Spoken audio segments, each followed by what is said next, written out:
George McKeon was sitting in his spacious office on the 42nd floor of a skyscraper in downtown New York City. The panoramic windows offered a stunning view of the city that never sleeps, but even this majestic picture of the metropolis could not fill the void in his soul. At the age of 53, George had achieved everything he could dream of. He was a successful businessman, the owner of a large construction company, McKean Constructions. His fortune was estimated at hundreds of millions of dollars. But lately, George had been catching himself thinking more and more often that money was not bringing him the satisfaction he expected. He got up from his chair and went to the window. Below him, life was in full swing. People were hurrying about their business. Cars were zipping down the streets. George looked at it all and felt disconnected from the real world.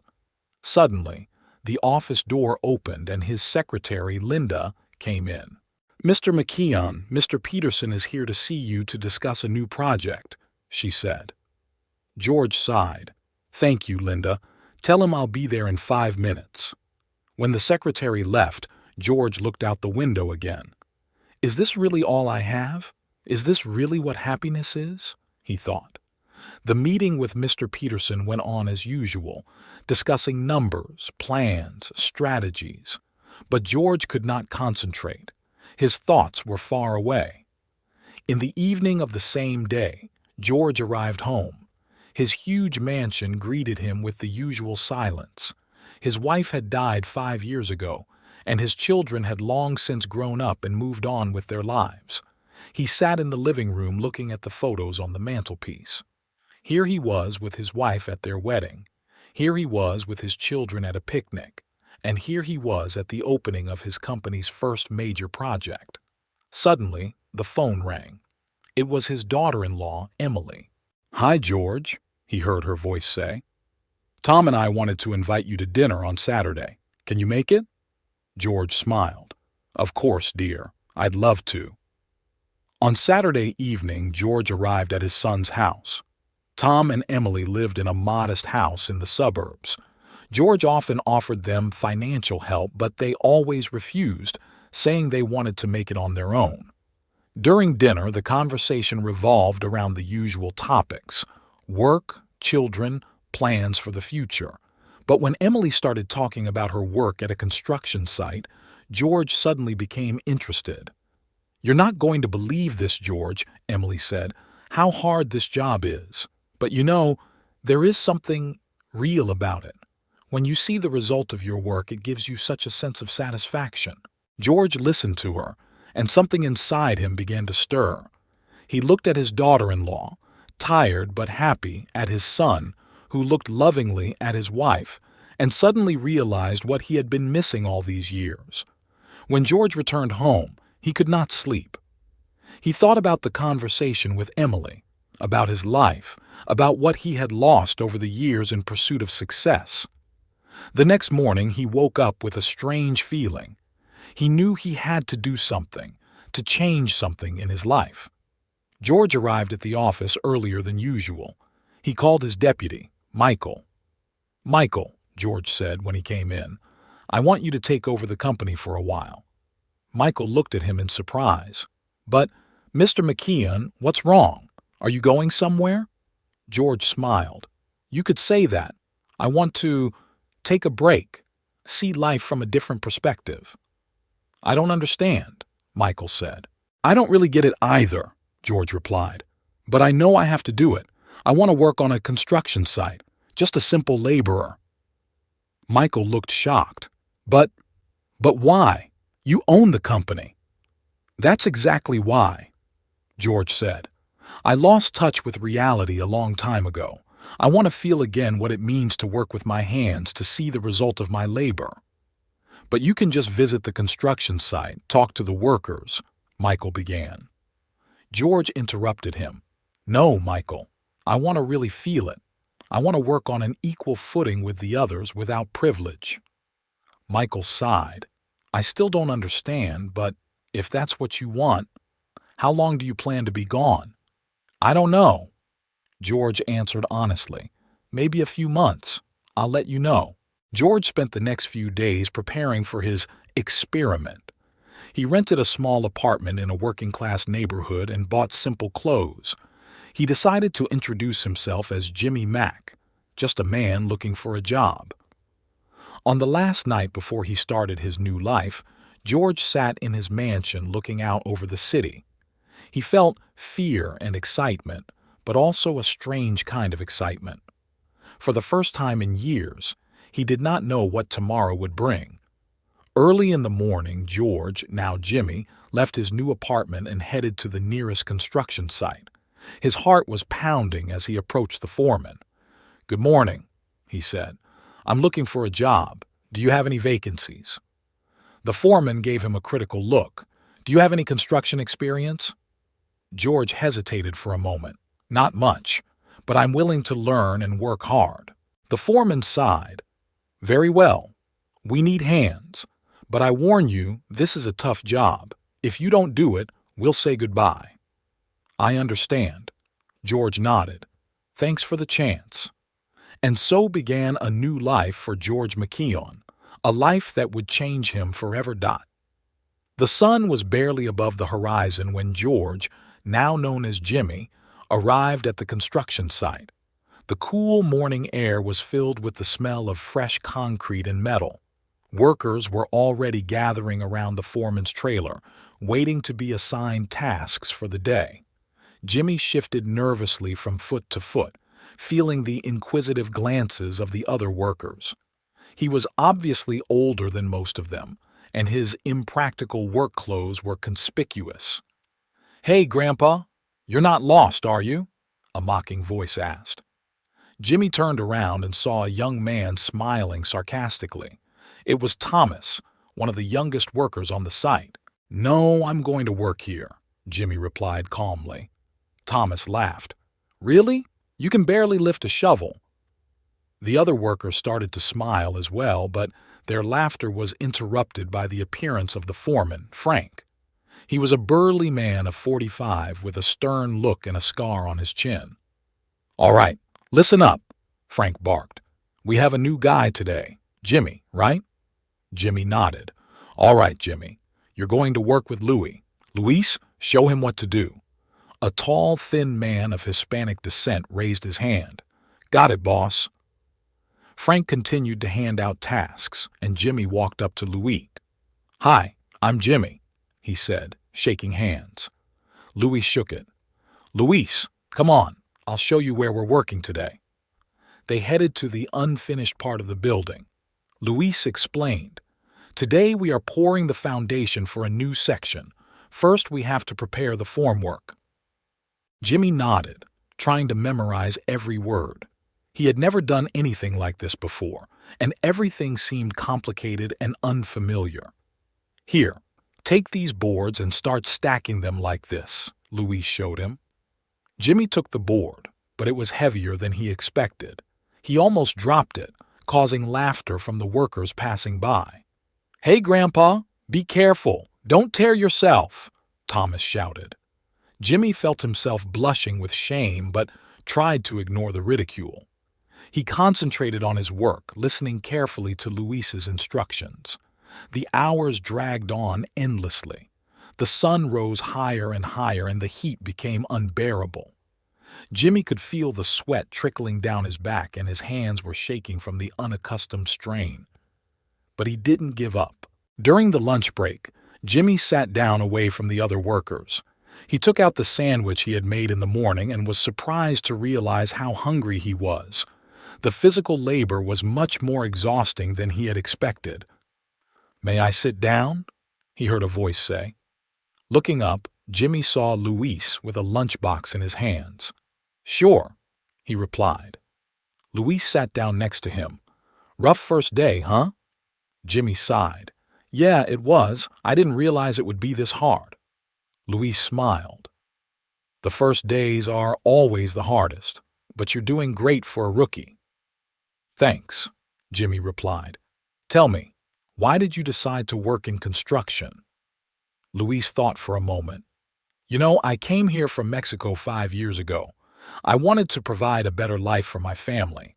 I have 3 children, and I want them to have the opportunities that I didn't have. Jimmy felt something tighten in his chest. He remembered his own ambitions when he first started the business. But had he missed something important on the way to success? "What about you?" Luis asked. "Why are you here?" Jimmy hesitated. He couldn't reveal his real story, but he didn't want to lie either. I'm looking for something new in life," he finally answered. "I want to understand what's really important." Luis nodded. "I understand. Sometimes you have to change everything to find yourself." After lunch, the work continued. Jimmy could feel every muscle in his body screaming in pain, but he didn't give up. He saw other workers working without complaining, and it inspired him. In the late afternoon, when the sun began to sink to the horizon, Frank called it a day. Jimmy put down his tools with relief. "Hey, new guy," Frank called out. Jimmy walked over to him, preparing to critique him. "Not bad for your first day," the foreman said. "But tomorrow will be harder. Are you ready?" Jimmy straightened up. "Yeah, I'll be here." Frank nodded. "Good. See you tomorrow then." Walking back to his rented apartment, Jimmy felt every step as a small victory. His body ached, his hands were blistered, but he felt a strange satisfaction in his heart. Upon entering the apartment, he immediately went to the bathroom. Looking at himself in the mirror, Jimmy barely recognized his own reflection. His face was red from the sun, his hair was disheveled, and there was a new sparkle in his eyes. Standing in the hot shower, Jimmy thought about his first day. He remembered Thomas's ridicule, Louis's kindness, and Frank's sternness. It was a completely different world from the one he was used to. When he got out of the shower, Jimmy felt hungry as a wolf. He found some eggs and bread in the fridge and made himself a simple omelet. The food seemed incredibly delicious after a hard day's work. Sitting at the table and chewing slowly, Jimmy thought about what was happening in his company. He pulled out his phone and saw several missed calls from Michael. It was tempting to call and see how things were going, but Jimmy held back.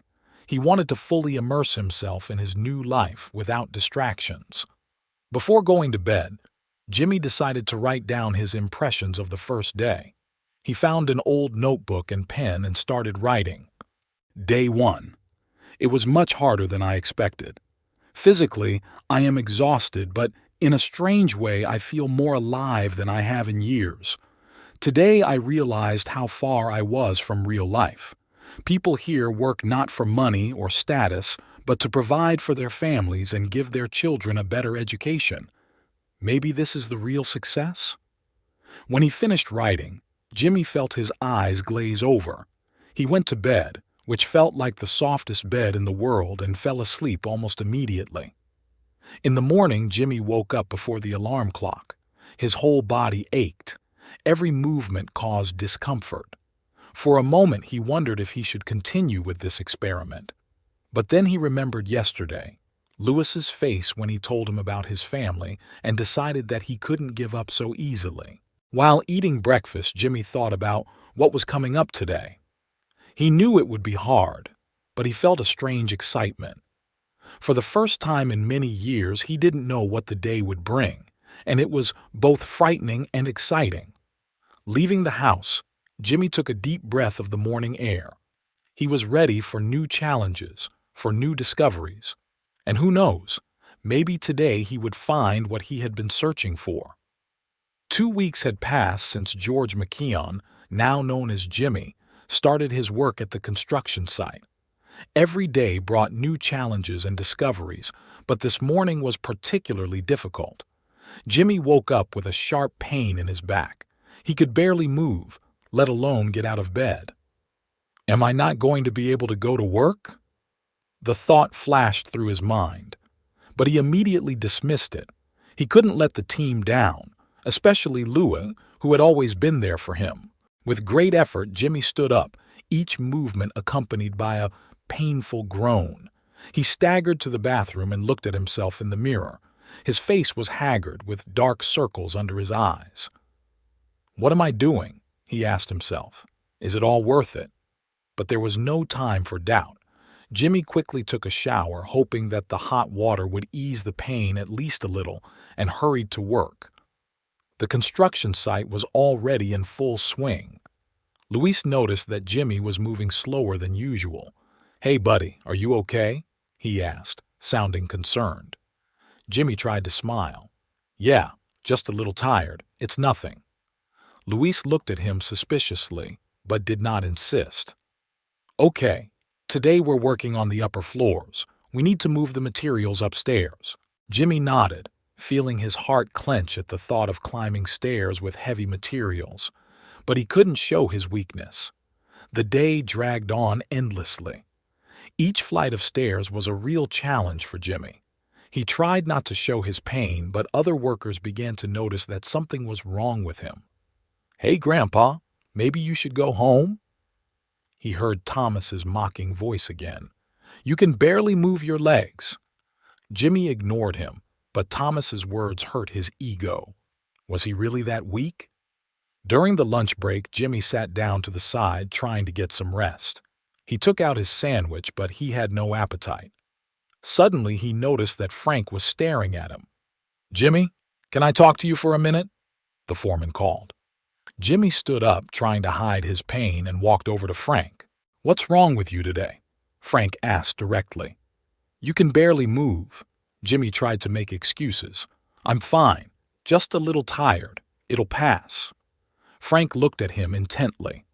"Listen, Jimmy, I appreciate your desire to work, but it's dangerous out here. If you're not in shape, you can not only injure yourself but also let others down. Do you understand?" Jimmy nodded, feeling himself blushing with shame. "I'm giving you a chance," Frank continued. "Take today off. Get some rest, clean yourself up. But tomorrow I want to see you at full strength. Do you understand?" "Yes, of course," Jimmy replied, feeling both relieved and disappointed. As he was about to leave, Luis approached him. "Jimmy, are you okay? I can see you're having a hard time today." Jimmy sighed. "I don't know, Luis. I don't think I'm doing well." Luis put his hand on his shoulder. "Listen, buddy, it's hard for everyone. When I first started, I thought I wouldn't make it too. But you know what? You are stronger than you think. Just give yourself time." These words encouraged Jimmy a little. He thanked Luis and went home. On the way back to his apartment, Jimmy felt broken, not only physically but mentally. He went to a small store near his home to buy something for dinner and suddenly noticed a familiar face on the cover of a business magazine. It was his own photo with the caption, "George McKeon, the Empire That Faltered." Jimmy quickly grabbed the magazine and skimmed the article. It said that George McKeon's sudden disappearance had caused concern among investors, and his company's stock had begun to plummet. "Oh my God," Jimmy whispered. He suddenly realized that his experiment could have had serious consequences not only for him, but also for the thousands of people who worked for his company. When he returned home, Jimmy fell into his chair, feeling the weight of the world falling on him. He pulled out his phone and saw dozens of missed calls from Michael and other company executives. "What have I done?" he asked himself. "Am I really so selfish that I'm willing to risk the well-being of thousands of people for my own search for meaning in life?" But then he remembered Luis's face when he told him about his family. He remembered how hard people work on construction sites to provide for their loved ones. And he suddenly realized that he couldn't just give up. Jimmy decided he had to find a balance. He couldn't completely abandon his company, but he also didn't want to lose the experience he was gaining on the construction site. The next morning, Jimmy woke up with a new determination. His back pain was still there, but not as bad. He did some exercises he found online to strengthen his back and felt a little better. Before going to work, Jimmy decided to call Michael. He couldn't ignore the situation at the company any longer. "Michael, it's me," he said when he heard his deputy's voice. "Oh my God, George, where have you been? We're all going crazy here," Michael shouted. Jimmy sighed. "I know, Michael. I'm sorry it took me so long to get in touch. How are things at the company? Michael briefly described the situation. Things weren't as bad as the magazine had said, but the investors were concerned. Listen, Michael, Jimmy said. I can't come back right now, but I'll be in touch. Let's make a deal. I'll call you every night and we'll discuss the most important issues, okay? Michael agreed, though with some doubt in his voice. Jimmy was relieved when he finished the conversation. He knew it wasn't a perfect solution, but it was a step in the right direction. At the construction site, Jimmy was met with some wariness. Frank approached him right away. Well, Jimmy, are you ready to work? He asked sternly. Jimmy nodded. Yes, I'm rested and ready to go. Frank looked at him carefully. Good. But remember, if something is wrong, tell me right away. Understand? I understand, Jimmy replied. The day went much better than the day before. Jimmy was still in pain, but he was tolerating it. He tried to work smarter, not just harder, using techniques he had picked up from more experienced workers. During his lunch break, Thomas sat down with him. Jimmy tensed up internally, expecting another mockery. Listen, Jimmy, Thomas suddenly said. I wanted to apologize for yesterday. I shouldn't have said that. Jimmy looked at him in surprise. It's okay, Thomas, I understand. Thomas continued. You know, when I first started working here, it was really hard for me too. I don't know. Maybe I envy your determination. You're much older than me, but you don't give up. These words touched Jimmy deeply. He suddenly realized that behind Thomas's rudeness was his own insecurity. Thank you, Thomas, he said. You know, we're all learning here, and I've learned a lot from all of you. After this conversation, the atmosphere on the construction site changed. Jimmy felt that he was seen as part of the team, not as a weirdo who decided to play the worker. In the evening, when he returned home, Jimmy took up his diary again. He wrote down, Day 18. Today I realized that the hardest part of this experiment is not the physical labor, but the need to balance between two worlds. I can't just forget about my company and the people who depend on me, but I also don't want to lose what I've found here at the construction site. Perhaps the true wisdom is to find a way to bridge the two worlds. Closing his diary, Jimmy looked out the window at the city at night. He knew that there were still many challenges ahead, but for the first time in a long time, he felt that he was moving in the right direction. A month had passed since George McKeon, now known as Jimmy, had started his work at the construction site. In that time, he had learned many things he had never even considered before. His hands became rough from the constant work, and his body got used to the daily physical exertion. This morning, Jimmy woke up earlier than usual. He felt a strange excitement, as if something was about to happen. After a quick breakfast, he went to the construction site. When Jimmy arrived, he noticed that the atmosphere was tense. The workers were gathered in groups and talking quietly about something. He walked over to Luis, who was standing off to the side with a gloomy expression. "What's going on?" Jimmy asked. Luis sighed. "Haven't you heard yet? The company that's building it is having financial problems. There are rumors that the project may be frozen." Jimmy felt his heart skip a beat. He knew his own company had nothing to do with the project, but he suddenly felt responsible for everything that was happening. "What's going to happen now?" he asked, trying to hide his excitement. "I don't know," Luis answered. "Frank is supposed to make an announcement today, but people are afraid. Many work here to feed their families. If the project stops—" Jimmy didn't have time to answer because Frank appeared at that moment. His face was serious, and he gestured for all the workers to gather. "All right, listen up, everyone," he began. "I know there are all kinds of rumors going around. I'm not going to lie to you, the company does have problems, but for now we are continuing to work. I promise that as soon as I know something concrete, I will let you know." The workers began to whisper. Someone called out, "What if we don't get paid for the work we've already done?" Frank raised his hand to call for silence. "I understand your concern, But the most important thing right now is to keep working. We have to show that we are professionals no matter what." Jimmy listened to all this with a heavy heart. He suddenly realized how vulnerable these people were, how much they depended on a job that many people considered to be just black. The workday began, but the atmosphere was tense. People were working in silence, each thinking about their own things. Jimmy noticed how Thomas, usually cheerful and a bit cocky, was quiet and focused today.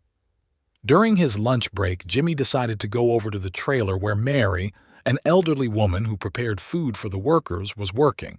He often saw her interacting with the workers, always having a kind word for everyone. "Hi, Mary," Jimmy said as he approached the distribution window. Mary looked up and smiled. "Ah, Jimmy, the usual soup and a sandwich." "Yes, please," he replied. "Listen, Mary, I've been meaning to ask, how long have you been working here?" Mary thought for a moment. "Almost 20 years now, dear. I've seen different companies come and go, different workers. But you know what? People are always people." Jimmy nodded. "And what do you think will happen this time?" Mary sighed. "It's hard to say, Jimmy, but I'll tell you one thing. These guys are stronger than they look. They've been through worse." Jimmy took his food and sat back. He watched the workers eating in groups, quietly discussing the situation. Suddenly, he noticed that Mary got out of her trailer and started walking around the groups, saying something to each one. She came up to Jimmy and sat down next to him. "You know, Jimmy, I can see that you are not like the others here." Jimmy tensed up. "What do you mean?" Mary smiled. "Don't worry, I won't tell anyone, but I can see you're not just here for the money. You're looking for something else, aren't you?" Jimmy felt his heart beat faster. Had she guessed his true identity? I just want to understand what's really important in life," he finally answered. Mary nodded. "And did you find the answer?" Jimmy thought about it. "I don't know. Sometimes I think I've figured out something important, and sometimes I feel like a complete fool." Mary laughed. "Oh dear, that's life. You know, when I was young, I was also looking for a great meaning, a great purpose. And then I realized that what matters most are the little moments of kindness we give each other every day." Jimmy felt something inside him respond to these words. He remembered how Luis had helped him on the first day, how Thomas had apologized for his ridicule, how Frank had given him a chance when he was ready to give up. "Mary," Jimmy said quietly, "what if I made a big mistake? What if I've let a lot of people down by deciding to come here?" Mary looked at him carefully. "Jimmy, listen to me. There are no right or wrong decisions. There are only decisions and their consequences.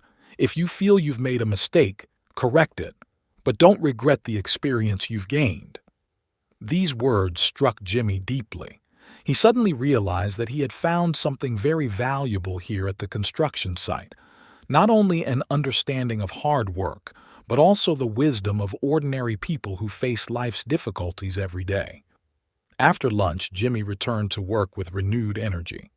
He decided that he had to find a way to help these people, even if they didn't know who he was. In the evening, when he got home, Jimmy couldn't sleep for a long time. He thought about his conversation with Mary, the situation at the construction site, and his company. Suddenly, an idea came to him. The next morning, arriving at work earlier than usual, Jimmy asked to see Frank. "Frank," he began, when they were alone, "I know this may sound strange, but I have a friend who works for a large construction company. Maybe he could help with our situation." Frank looked at him in surprise. "Jimmy, what are you talking about? How can your friend help?" Jimmy took a deep breath. "I can't disclose all the details, but what if there was an investor willing to buy this project and see it through?" Frank was silent for a long time, studying Jimmy's face. "You know, Jimmy, from the day you showed up here, I felt something was wrong with you. You don't look like a normal worker. Who are you really?" Jimmy felt his heart beat faster. "Frank, I can't explain everything right now, but Believe me, I want to help. Not for my own sake, but for the sake of all these people." Frank looked at Jimmy for a few more seconds and then nodded. "Okay, Jimmy. I don't know who you are or what's in your mind, but if you can really help, I'm listening." The next few days passed in a blur. Jimmy spent his days at the construction site and his evenings on the phone with Michael and other executives at his company. He worked out a plan on how his company could take over the project while keeping the jobs of all the employees. Finally, a week after the first conversation with Frank, it was announced that the project was being taken over by a new company. The workers greeted the news with relief and joy. Jimmy stood back, watching the reactions of the people. He felt a strange mixture of pride and sadness. He knew he had done the right thing, but he also realized that his time here was coming to an end. In the evening of the same day, Mary came up to him. "Well, Jimmy, I think you found your answer?" Jimmy smiled. "Maybe, but I've also realized that there are still many questions." Mary patted him on the shoulder. "That's the way it should be, dear. Life is not about finding all the answers. It's about continuing to ask the right questions." Jimmy nodded, feeling tears forming in his eyes. He knew that he would soon return to his old life, but he also realized that he would never be the same again. This experience changed him forever, and he was grateful for every moment he spent here at the construction site. The sun had barely risen above the horizon when Jimmy arrived at the construction site. Despite the early hour, the air was already heavy with humidity, foreshadowing another hot day. Jimmy could feel his shirt sticking to his back even before he started working. "Good morning, Jimmy." Louis greeted him as he approached, coffee in hand. "Ready for a new day?" Jimmy nodded, trying to hide the fatigue that had accumulated over the past few days. After helping to save the project, his nightly conversations with Michael had become longer and more intense. He was trying to balance between two worlds, and it was exhausting him more than physical labor. "Of course, Louis," he replied, forcing a smile. "What's the plan for today?" Luis began to explain the tasks for the day, but suddenly they were interrupted by a loud scream. They turned around to see one of the workers, Nick, fall from the scaffolding. "Oh my God!" Jimmy exclaimed and rushed to the scene. Louis ran after him. Nick was lying on the ground, holding his leg and moaning in pain. A group of workers had already gathered around him. "Give him some space," Frank shouted as he pushed his way through the crowd. "Has anyone called an ambulance?"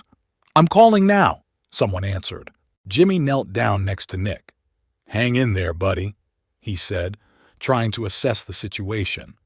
"Help is on the way." Nick looked at him, his eyes blurred with pain. "My leg! I can't move it." Jimmy carefully examined Nick's leg. He wasn't a doctor, but he had learned to recognize serious injuries during his years running a construction company. "Looks like a fracture," he said quietly to Frank. "He needs immediate medical attention." Frank nodded and turned to the workers. "Okay, everyone, get back to work. We can't do anything until the ambulance arrives." But Jimmy couldn't just leave. He stayed with Nick, holding his hand and trying to distract him with conversation. "Tell me about your family, Nick," he asked. Nick, still wincing in pain, began to talk about his wife and two young daughters. Jimmy listened, feeling his heart clench. He suddenly realized how fragile these people's lives were, how easily they could change because of one accident. When the ambulance arrived, Jimmy helped the medics transfer Nick to a stretcher. Before they took him away, Nick grabbed Jimmy's hand. "Thank you," he whispered. "You're a good man, Jimmy." These words touched Jimmy deeply. He stood there watching the ambulance drive away, feeling a mixture of emotions: compassion for Nick, pride in being able to help, and a deep awareness of the responsibility he had as the owner of a construction company. When he returned to work, Jimmy noticed that the atmosphere on the site had changed. People were working in silence, everyone thinking about what had happened to Nick. Jimmy could feel the eyes of the other workers on him. They looked at him with new respect. During the lunch break, Thomas approached Jimmy. "Listen, Jimmy," he began in an unusually serious tone. "What you did for Nick, that was really cool." Jimmy looked at him in surprise. "I just did what I had to do." Thomas shook his head. "No, you don't understand. A lot of people would have just stood there and watched, but you really cared about him." Jimmy felt something tighten in his chest. He suddenly realized that during his time here, he had really started to think of these people as his family. "You know, Thomas," he said slowly, "I've learned a lot of things here, and one of the most important things is that we all have to support each other." Thomas nodded and, after a moment of silence, added, "You're right, and I'm sorry for being such an asshole at first." Jimmy smiled. "That's okay, Thomas. We're all learning." After lunch, Frank called all the workers together. "Okay, everyone, listen up," he began. "What happened to Nick today is a reminder of how dangerous our job can be. I want each of you to be as careful as possible. Check your equipment, follow all safety rules. Do you understand?" The workers nodded. "And one more thing," Frank continued. "I talked to the doctors. Nick does have a fracture, but he will be fine. However, he will need a lot of treatment and rehabilitation." Jimmy felt like he had an idea. He raised his hand. "Frank, can I ask you a question?" Frank nodded. "What happens to Nick's family while he's not able to work?" Jimmy asked. Frank sighed. "Unfortunately, our insurance only covers part of the costs. It will be a difficult time for them." Jimmy felt his heart sink. He knew he could have easily solved Nick's family's financial problems with one call, but he also realized that it would raise suspicions. "What if we all chipped in?" he suggested. "Just a little bit to help them through this period." The workers began to whisper. Someone exclaimed, "But we don't have that much ourselves." "I understand," Jimmy said. "But even a small amount from each of us can make a big difference for Nick and his family." Frank looked at Jimmy carefully, then nodded. "That's a good idea. I'll be the first to chip in." Gradually, the other workers began to agree. Jimmy felt overwhelmed with pride for these people who, despite their own financial difficulties, were willing to help a fellow worker. On his way home that evening, Jimmy felt a strange mixture of tiredness and satisfaction. He knew that the day had been hard, but he also felt that he had done something really important.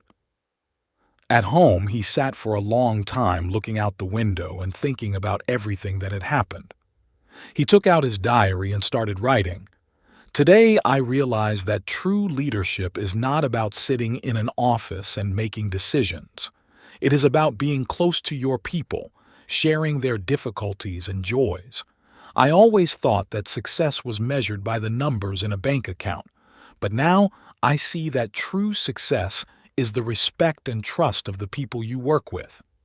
After closing his diary, Jimmy felt his eyes glaze over with fatigue, but before he went to bed, he decided to do one more thing. He took out his phone and dialed Michael's number. "Michael, it's me," he said when he heard his deputy's voice. "Listen, I have an idea. I want us to set up a special fund for employees who are injured on the job, to help them and their families in times of need." Michael was surprised. "But, George, we have insurance." "I know," Jimmy interrupted, "but it's not enough. I want our employees to know that we really care about them." After a short pause, Michael agreed. "All right, George, I'll start working on that tomorrow." As Jimmy finished the conversation, he felt a heavy weight lifted from his shoulders. He knew it was only a small step, but it was a step in the right direction. As he fell asleep, Jimmy thought about Nick, his family, and all the workers at the construction site. He realized that his experiment had become something much bigger than he had expected. It wasn't just a lesson in hard work. It was a lesson in humanity, in responsibility, in what it means to be a true leader. And for the first time in a long time, Jimmy went to sleep feeling like he knew exactly where he belonged in the world. It's been 2 months since George McKeon, now known as Jimmy, started his work at the construction site.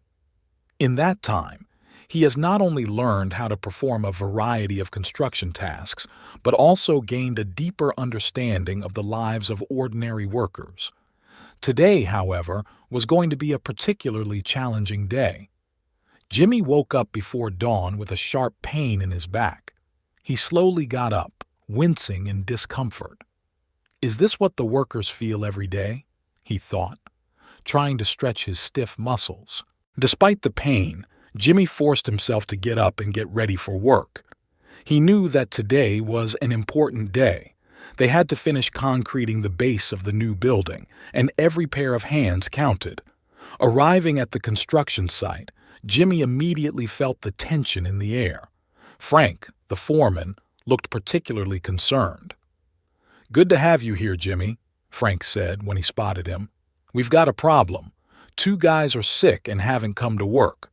We're going to have to work overtime to get everything done by the end of the day." Jimmy nodded, feeling his own pain recede before the need to get the job done. "I'm ready, Frank. What do you want me to do?" Frank quickly explained the situation and assigned tasks. Jimmy was teamed with Luis and Thomas, who were assigned the hardest part of the job. "Well, Grandpa, are you ready to do some real work?" Thomas teased him, but his voice was no longer angry. Jimmy smiled. "We'll see which one of us asks for a break first, young man." The work began before sunrise. Jimmy could feel every movement responding to the pain in his back, but he gritted his teeth and kept working. He could see Luis and Thomas getting exhausted as well, but no one complained. Around noon, when the sun was already blazing mercilessly, Jimmy felt his strength was running out. He stopped for a moment to catch his breath and suddenly heard Luis moaning softly in pain. "Are you okay?" Jimmy asked, walking over to his friend. Luis tried to smile, but it was obvious that he was in pain. "I'm fine. It's just an old injury that's kicking in." Jimmy remembered how Luis had once told him about a knee injury he had suffered when he was young. "Maybe you should rest it?" he suggested. Luis shook his head. "No, we can't stop. We have to finish the job." Jimmy felt overwhelmed with respect for this man. He remembered how he himself had once worked non-stop to build his company, but then he had done it for his own success. Luis was working for his family, for the future of his children. "All right," Jimmy said, "but let me take on the harder part of the work. You coordinate the process and I'll execute." Luis wanted to object at first, but then agreed. Jimmy set to work with renewed energy, forgetting about his own pain. He felt that he was doing something really important. Time passed, and the sun began to sink to the horizon. The workers were exhausted, but the end of the job was near. Jimmy could feel his hands shaking with fatigue, but he wasn't going to give up. Suddenly, he heard a scream. Turning around, Jimmy saw Thomas, who had been working on the other side of the site, fall to his knees, holding his head. Without hesitation, Jimmy ran to him. "What happened?" he asked, kneeling down next to Thomas. "My head. It's so dizzy," Thomas mumbled. His face was pale and sweat was beading on his forehead. Jimmy quickly assessed the situation. He knew the symptoms of heat stroke. He had seen it many times in his years in the construction business. "Frank," he shouted, "we need help. Thomas is having heat stroke." Frank was there in a flash. Together, they helped Thomas to the shade, where Jimmy began to wave a wet towel that someone had brought. "We need to call an ambulance," Jimmy said. But Thomas protested weakly. No need. I'm fine." Jimmy looked at him sternly. "Thomas, this is no joke. Heat stroke can be very dangerous." Frank nodded. "Jimmy's right. I'll call an ambulance." While they waited for the paramedics to arrive, Jimmy stayed by Thomas's side. He continued to cool him down and give him small sips of water. "Why are you doing this?" Thomas asked in a weak voice. after all the way I've treated you." Jimmy smiled. "Because we are a team, Thomas, and on a team, everyone looks out for each other." When the ambulance arrived and Thomas was taken to the hospital, Jimmy felt the fatigue of the day wash over him. But there was still work to be done. "All right, guys," Frank said to the rest of the workers. "We still have a little more to go. Who's up for another hour?" Jimmy was the first to raise his hand. "I'm ready." The other workers followed suit. For the next hour, they worked as a team, forgetting about fatigue and pain. When the last piece of concrete was poured, everyone felt incredibly relieved and proud. "We did it," Luis exhaled, standing next to Jimmy. Jimmy nodded, feeling overwhelmed with emotion. He remembered how excited he used to be when his company won multi-million-dollar contracts. But that joy was nothing compared to what he was feeling now. Returning home late at night, Jimmy could barely move from exhaustion. Every muscle in his body screamed in pain. But before he went to bed, he took out his diary and wrote, "Today I realized what real work means. It's not about money or status. It's about doing something important, something that matters. It's about being part of a team where everyone is ready to support each other. I thought I came here to teach these people something, but in reality they are teaching me, every day." After closing the diary, Jimmy felt his eyes glaze over, but before he fell asleep he picked up the phone and dialed Michael's number. "Michael? It's me," he said in a tired voice. "Listen, I want you to check the working conditions at all of our construction sites. Make sure the workers have everything they need to work safely. And also, let's think about how we can improve their health insurance." Michael looked surprised. "Sure, George, but what happened? Are you okay?" Jimmy smiled. "Yes, Michael. I'm more than okay. I just finally realized what's really important." As he finished the conversation, Jimmy felt himself drifting off to sleep. But it was the sleep of a man who knows he is on the right track. He fell asleep thinking that tomorrow would be a new day, new challenges, and he was ready to face them, not as millionaire George McKeon, but as a simple worker named Jimmy who had found his true calling. It has been 3 months since George McKeon, now known as Jimmy, started his work at the construction site.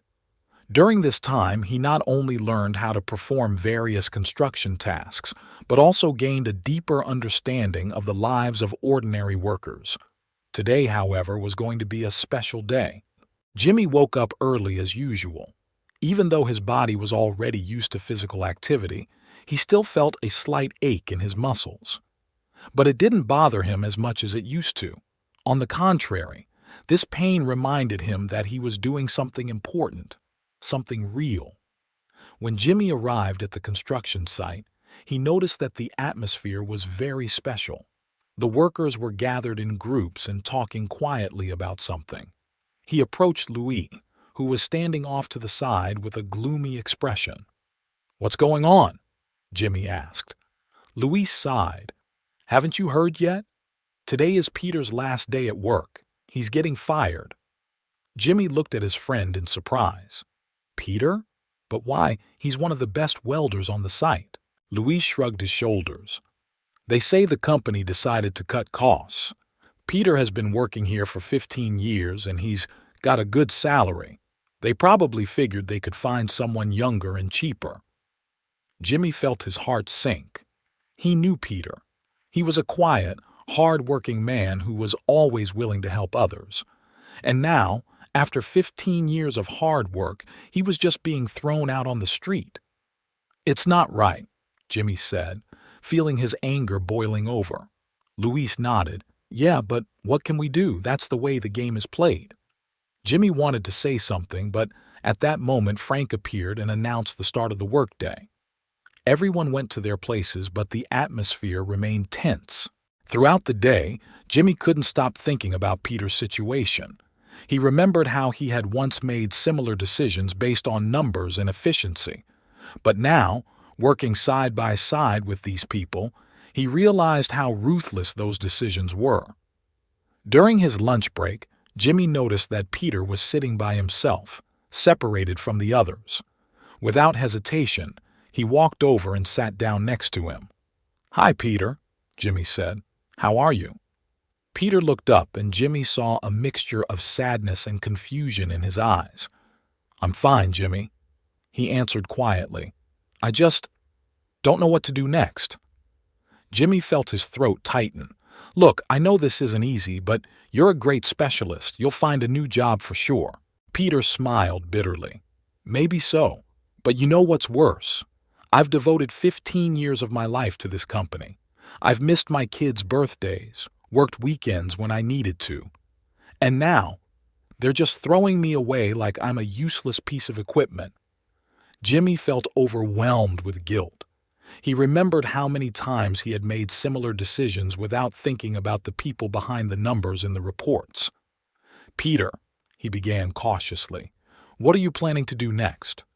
Peter sighed. "I don't know. I have 3 kids and a mortgage. I can't stay unemployed for long. I guess I'll have to look for something new, maybe even in another city." Jimmy nodded, feeling a plan begin to form in his head. He couldn't just let this situation go. After work, when everyone was going home, Jimmy approached Frank. "Frank, can I talk to you?" he asked. The foreman nodded. "Sure, Jimmy. What is it?" Jimmy took a deep breath. "It's about Peter. I think we're making a big mistake by firing him." Frank looked at him in surprise. "Jimmy, I understand how you feel, but this is not our decision. It came from above." "I know," Jimmy replied. "But listen, Peter is a great guy. He knows this site like the back of his hand. How long would it take to teach a new employee everything Peter knows?" Frank thought about it.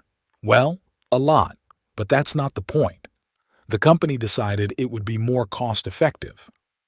Jimmy felt the familiar feeling of excitement that he always felt when he was in an important negotiation.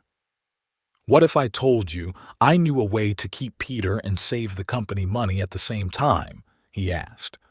Frank looked at him curiously. "What do you mean?" Jimmy began to explain his plan. He suggested that Peter should be promoted to the position of mentor for younger employees. This would allow him to retain his experience and knowledge while reducing the cost of training new employees.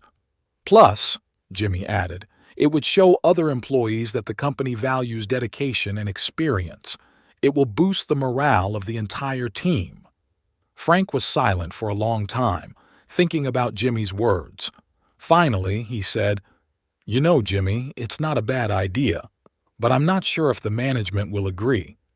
Jimmy smiled. "Give me a chance to talk to them. I'm sure I can convince them." Frank looked at him in surprise. "You? But how?" Jimmy hesitated for a moment. He knew he was risking revealing his true identity, but this situation was more important than his experiment. "Trust me, Frank," he said firmly. "I have some experience in these matters." Frank looked at Jimmy again as if trying to solve a riddle. Finally, he nodded. "All right, Jimmy, I'll give you a chance, but if it doesn't work—" "It will work," Jimmy interrupted. "I promise." That night, when Jimmy got home, he couldn't sleep for a long time. He thought about Peter, about his family, about all the workers at the construction site. He remembered how he used to make decisions based on numbers and reports. Now he saw real people behind those numbers with their hopes, dreams, and fears.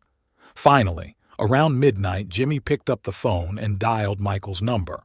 "Michael, it's me," he said when he heard his deputy's sleepy voice. "Sorry to call you so late, but it's important." Jimmy began to explain the situation with Peter and his plan. He talked about the importance of experience, team morale, and the long-term benefits to the company. "George," Michael interrupted him, "I understand how you feel, but we can't change corporate policy because of one employee." "This isn't about one employee, Michael," Jimmy replied firmly. "This is about the kind of company we want to be. We've always said that our people are our most valuable asset. Now it's time to prove it." The conversation lasted almost an hour. Jimmy used all his persuasive skills, all the arguments he could think of. Finally, Michael gave in. "Okay, George," he said tiredly. "We'll try your plan, but if it doesn't work—" "It will work," Jimmy interrupted. "I'm sure of it." The next morning, when Jimmy arrived at work, he went straight to look for Peter. He found him near the locker room where he was packing his things. "Peter!" Jimmy called out. "Can I talk to you for a minute?" Peter turned around and Jimmy saw tiredness and humility in his eyes. "Listen, Peter," Jimmy began. "I know this is going to sound strange, but how would you feel about being a mentor to younger employees?" Peter looked at him in surprise. "What are you talking about, Jimmy?" Jimmy explained his plan, told him about his conversation with Frank and the company's management. With every word, Peter's eyes widened in surprise. "But why?" he finally asked. "Why did you do it?" Jimmy smiled. "Because it's the right thing to do, Peter. You deserve better, and the company deserves employees like you." Peter was silent for a long time, digesting what he had heard. Finally, he extended his hand to Jimmy. "Thanks, buddy. I don't know what to say." Jimmy shook his hand. "Just keep being the great employee you've always been." As the news of Peter's new position spread around the construction site, the atmosphere changed. People started smiling, joking, and working with renewed enthusiasm. Jimmy felt overwhelmed with pride that he could make a difference. In the evening, on his way home, Jimmy stopped at a small park near the construction site. He sat down on a bench and took out his diary. He looked at the blank page for a long time, trying to find the words to describe his feelings. Finally, he started writing. "Today I realized that the true power of business is not in the numbers on paper, but in the people behind those numbers. Every decision we make affects someone's life, and it is our duty to always remember this. Perhaps that's why I came here, to remind myself that behind every line in a financial report, there is a real person with their hopes, dreams, and fears.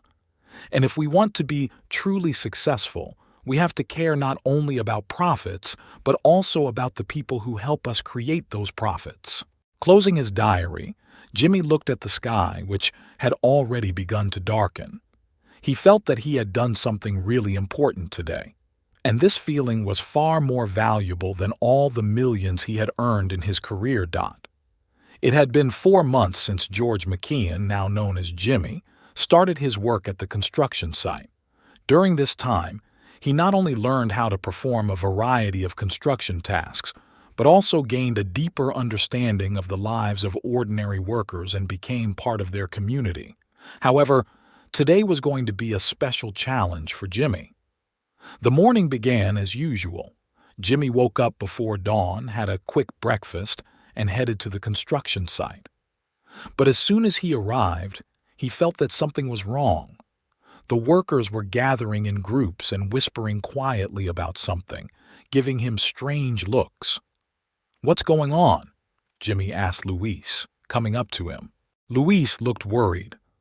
"I don't know, man, but Frank was looking for you. He said he wanted to talk to you alone." Jimmy felt his heart skip a beat.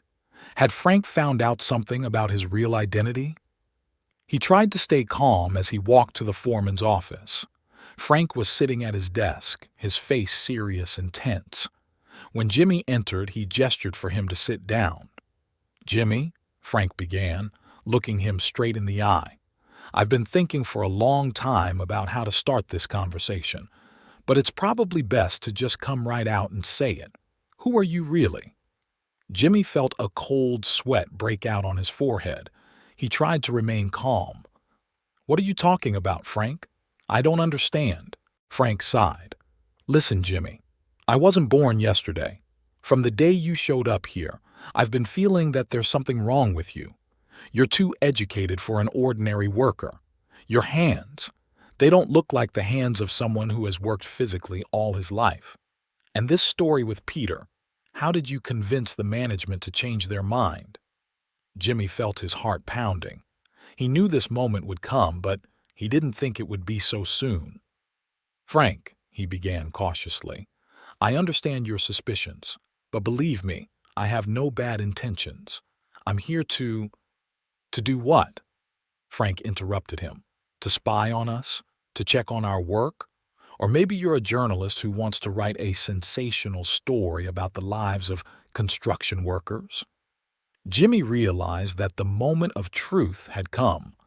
He couldn't lie anymore to the man he had learned to respect over the months. "No, Frank," he said quietly. "I'm not a spy or a journalist. I I own a construction company." Frank looked at him in surprise. "What? You mean you worked as a manager in a construction company?" Jimmy shook his head. "No, Frank. I own one of the largest construction companies in the country. My name is George McKeown." Frank's face showed a look of shock and disbelief. "George McKeown? The same George McKeown they write about in business magazines. But why? Why would you do that?" Jimmy took a deep breath. He knew that everything depended on this conversation. "Frank, I came here because I felt out of touch with reality. I was running a company, making decisions that affected the lives of thousands of people, but I didn't understand how those decisions affected ordinary workers. I wanted to understand how the people who build what I sell live and work." Frank was silent for a long time, digesting what he had heard. Finally, he asked, "And what did you realize?" Jimmy smiled. "I realized I was a fool, Frank. I thought I knew everything about the construction business, but I really didn't understand the most important thing: the people who do the work. I've learned more in those 4 months than I have in all the years I've been running the company." Frank still looked skeptical. "And you expect me to believe that? That a millionaire suddenly decided to become a simple worker?" Jimmy nodded. "I know how it sounds, Frank, but it's true. And I'm grateful for this experience, for taking me in, for teaching me, for showing me what real work means." Frank looked at Jimmy for a long time, as if trying to figure out if he was telling the truth. Finally, he said, "Okay, let's say I believe you. What happens then? You'll go back to your life of luxury and forget about us?" Jimmy shook his head.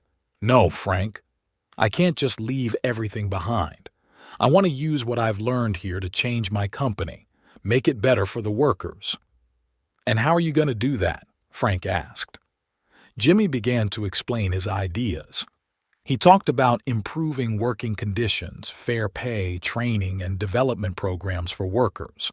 He talked about his plans to create a support fund for workers who were injured on the job, about health insurance programs that would cover not only the workers themselves but also their families. Frank listened, and gradually the distrust in his eyes changed to interest. "That sounds good," he finally said, "but how are you going to make it happen? Your shareholders aren't going to be thrilled with the idea of spending more money on workers." Jimmy smiled. "You know, Frank, I've realized one important thing. Happy workers are productive workers. If we take better care of our people, they will perform better. It's not a cost, it's an investment in the future of the company." Frank nodded. "That makes sense. But what happens to us, this building, the people who work here?" Jimmy thought for a moment. "I can't promise that everything will stay the same. But I can promise you that I will do everything I can to protect the jobs and provide better working conditions. And I'd like you to help me do that, Frank." "Yea?" Frank was surprised. "Yes," Jimmy replied. "You know these people. You understand their needs. I want you to be my consultant on employee conditions. You can help me make this a better company for everyone." Frank was silent for a long time, thinking about the offer. Finally, he extended his hand. "Okay, Jimmy, I'll take it, but on one condition." "What's that?" Jimmy asked. "You have to tell the other workers the truth. They deserve to know who they've been working with all these months." Jimmy nodded. "You're right, Frank. They deserve the truth." They left the office together.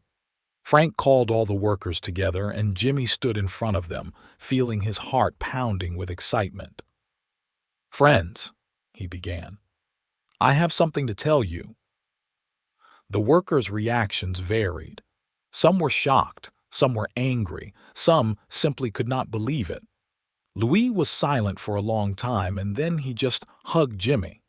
I always knew you had something special, my friend, he said. Thomas, who had once mocked Jimmy, now looked confused. So you could have fired me with one word all this time? Jimmy smiled. I could have. But why? You're a good worker, Thomas, and I've learned a lot from you. Gradually, the tension began to ease. The workers bombarded Jimmy with questions about his plans, the future of the company, and their jobs. He patiently answered each question, realizing how important this moment was. When all the questions were exhausted, Jimmy said, I know that you may feel that I have deceived you, and I understand how you feel. But I want you to know that every day I've spent here with you has been real. Your friendship, your support, your lessons, all of it was real. And I promise that I will use everything I've learned here to make life better for the people in our company. After this conversation, Jimmy felt a strange mixture of relief and sadness.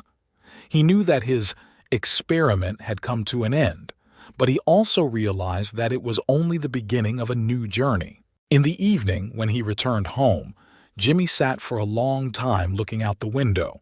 He took out his diary and started writing. Today, one stage of my life ended and another began. I came here thinking I knew everything about business, but in fact, I knew nothing about the people who make this business possible. Now I realize that true success is not measured by numbers in a bank account, but by the lives you can change for the better. I don't know what tomorrow will bring, but I do know one thing. I will never be the same George McKeon I used to be. And for that, I am grateful to every employee I have worked with these past 4 months. Closing the diary, Jimmy felt his eyes fill with tears. But these were not tears of sadness, but of hope. Hope that he could do something really important, something that would change the lives of many people for the better. And with that thought, he fell asleep, ready for the new challenges that awaited him tomorrow. A week has passed since George McKeon revealed his true identity to the construction site workers. A lot has changed since then.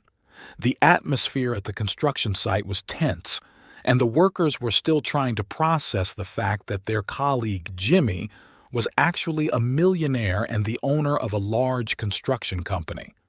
George, now everyone was calling him by that name again, continued to come to work every day, but he felt that he was perceived differently. Some workers were aloof, while others tried to flatter him, hoping for a promotion or better working conditions. That morning, George arrived at the site earlier than usual. He stood watching the sun rise over the unfinished structures when he heard footsteps behind him. "Good morning, boss," he heard Thomas's voice say. George turned around and saw the young worker who had once mocked him, but now looked uncertain and a little embarrassed. "Good morning, Thomas," George said, "and please just call me George, or Jimmy if you're more comfortable with that." Thomas shifted nervously from one foot to the other.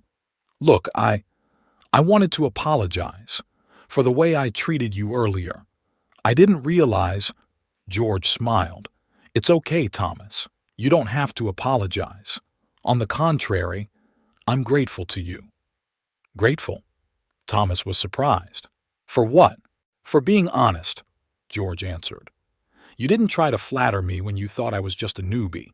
You showed me the real attitude towards new employees, and that helped me realize what needs to be changed in the company." Thomas looked surprised. "You really think so?" George nodded. "Absolutely. And you know what? I want you to help me make those changes." "Yay?" Thomas asked. "But how?" "You're young, you're energetic, and you have a fresh perspective," George explained.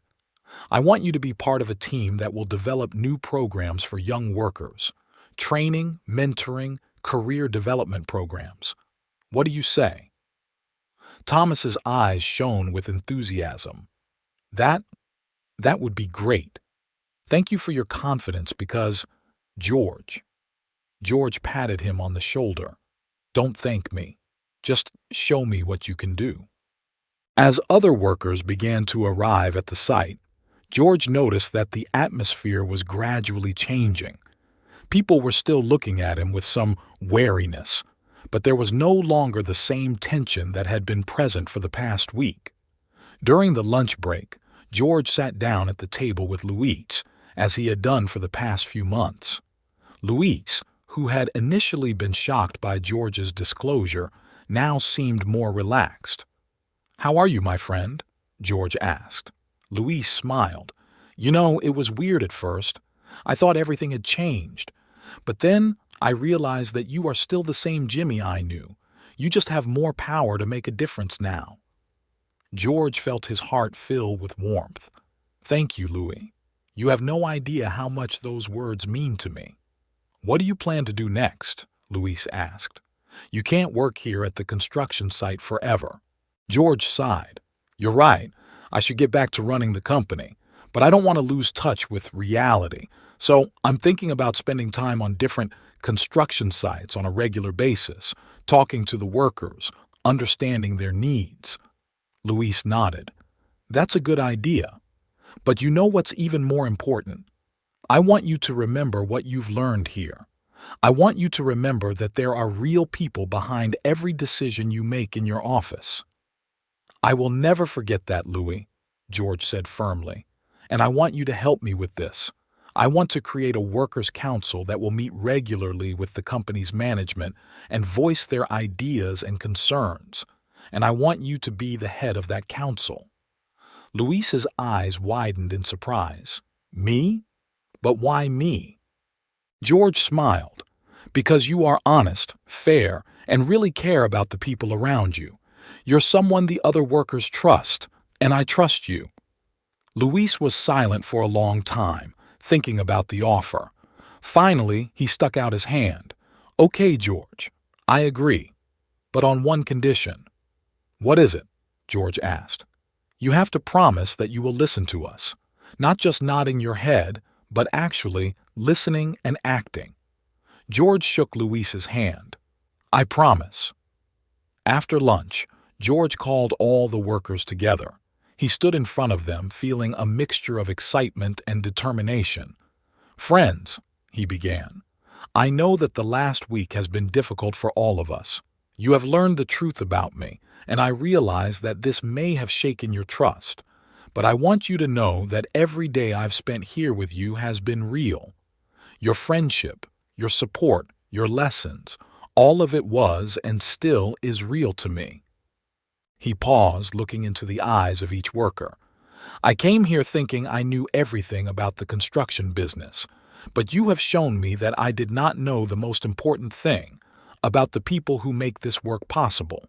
And now I want to use everything I've learned here to make our company better for everyone." George spoke about his plans to establish a workers' council, new training and development programs, and improved working conditions and health insurance. "But I can't do it alone," he said. "I need your help, your ideas, your experience. So I'm asking you, let's work together to make our company not just successful, but fair and caring to our employees." When George finished speaking, there was silence. Then suddenly, someone started clapping. Others joined in, and soon the entire venue was filled with applause and cheers. George felt his eyes fill with tears.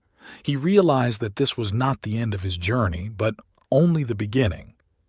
In the evening, when George returned home, he sat down at his old desk. He took out the diary he had been keeping for the past months and began to write. "Today I realize that real power is not in money or status, but in the ability to change people's lives for the better. I came to this construction site thinking that I would teach, but in fact, I became a student. And now, when I return to my old life, I carry with me the most valuable lesson, that every decision we make affects real people with their hopes, dreams, and fears. I don't know if I can change the whole world, but I know I can change my company. And if it helps at least one person live a better life, then all of this was not in vain." Closing his diary, George looked out the window at the city at night. He knew that there was still a lot of work to be done, a lot of challenges, but now he was ready for them, because now he knew what he was fighting for. And with that thought, George McKeon, formerly Jimmy, fell asleep, ready for a new day and a new opportunity to make a difference in the world. A year has passed since George McKeon revealed his true identity to the construction site workers. During this time, McKean Constructions has undergone significant changes that have not gone unnoticed by the construction industry and the business community at large. Today was a special day. George stood in front of the mirror in his office, adjusting his tie. He was preparing for a press conference to tell his story and present the company's new strategy. But before that, he wanted to meet the people who had helped him get there. George arrived at the construction site where it all began a year ago. Now there was a completed building, the result of their joint work. At the entrance, he was met by Frank, who was now the company's director of health and safety. "Good morning, George." Frank greeted him with a smile. "Ready for the big day?" George nodded. "Yeah, but I want to talk to the guys first. Are they all here?" "Of course they are," Frank replied. "They're waiting for you in the dining room." When George entered the dining room, he was greeted with applause. He saw familiar faces: Louis, Thomas, Peter, and the other workers he had worked side by side with for the past 4 months. "Hello, everyone," George said, feeling overwhelmed with emotion. "Thank you for coming today." Luis, who now headed the Workers' Council, stepped forward. "We couldn't let this day pass, George. You've done a lot for us this year." George smiled. "I have only fulfilled the promise I made to you, and this is just the beginning." He looked around the room, remembering how it all began. Thomas, who had once mocked him, was now running a mentoring program for young workers. Peter, who was about to be laid off, had become one of the most valuable employees, passing on his experience to the newcomers. "You know," George began, "when I came here a year ago, I thought I knew everything about the construction business. But you've shown me that I didn't know the most important thing, the people who make this work possible." He paused to collect his thoughts. "This year, we have achieved a lot together. We have raised salaries, improved working conditions, and introduced new training and development programs. But most importantly, we have created a culture where every voice matters, where every employee feels valued." George saw the eyes of many employees fill with pride. "Today, I'm going to tell our story to the world. But before I do, I want to thank each and every one of you. You have changed me. You have changed our company, and together we are changing the industry." Luis stepped forward. "George, we also have something we want to show you." He gave a sign, and 2 workers brought in a large poster. On it was a photo of the entire team taken a year ago, when George was still Jimmy. Below the photo was a caption: "Our friend, colleague, and leader, Jimmy George." George felt his eyes fill with tears. "Thank you," he said quietly. "This means more to me than you can ever know." After an emotional farewell to the workers, George went to the press conference. He was standing backstage getting ready to go on stage when he felt someone touch his shoulder. It was Michael, his longtime deputy and friend. "Are you sure you want to do this?" Michael asked. "Do you realize the consequences? The shareholders might not understand." George smiled. "I've never been more confident, Michael. It's time for a game changer." With that, he walked onto the stage where dozens of journalists and cameras were waiting for him. "Good afternoon, everyone," George began. "I have gathered you here today to tell you a story. The story of how a wealthy businessman became a simple worker and how it changed his life and his company." Over the next hour, George spoke in detail about his experience working on a construction site, the lessons he learned, and the changes he implemented in his company. "I realize that true success is not measured by profit, but by the impact we have on people's lives," he said. And today, I want to announce a new strategy for our company. We will invest 30% of our profits in employee development programs, in improving working conditions, and in social projects in the communities where we operate. There was silence in the room, and then a storm of questions erupted. Journalists wanted details. Shareholders expressed concern, but George was adamant. "I realize this may seem like a risky move," he said, "but I am confident that this is the right way to go. Happy employees are productive employees, and when we invest in our people and our communities, we're not just building buildings, we're building a better future." After the press conference, George returned to his office. He was exhausted, but he felt strangely relieved. He knew that there was still a lot of work to be done, a lot of challenges, but now he was ready for them. George sat down at his desk and pulled out the old diary he had kept throughout his journey as Jimmy. He opened a new page and started writing. "Today I took the step I've been dreading my whole life. I showed the world my vulnerability, my mistakes, and my dreams. I don't know if everyone will understand me or if my shareholders will support me. But I do know one thing. I can no longer live in a world where success is measured only by the numbers in a bank account. A year ago, I was rich but empty inside. Today, I feel really rich, rich in experience, friendship, and understanding of what is really important in life. I don't know what tomorrow will bring, but I know that I will never again lose touch with reality, with the people who make our work possible. And if my example inspires at least one businessman to reconsider his priorities, then all of this was not in vain." Closing his diary, George looked out the window at the city below. He saw the buildings his company had built, but now he looked at them differently. He saw not just concrete and glass, but the result of the hard work of hundreds of people, each with their own story, their own dreams and hopes. And for the first time in many years, George McKeon felt that he had found his true purpose. He knew that the path would not be easy, but he was ready to go all the way. Because now he was not just building buildings. He was building a better future for everyone.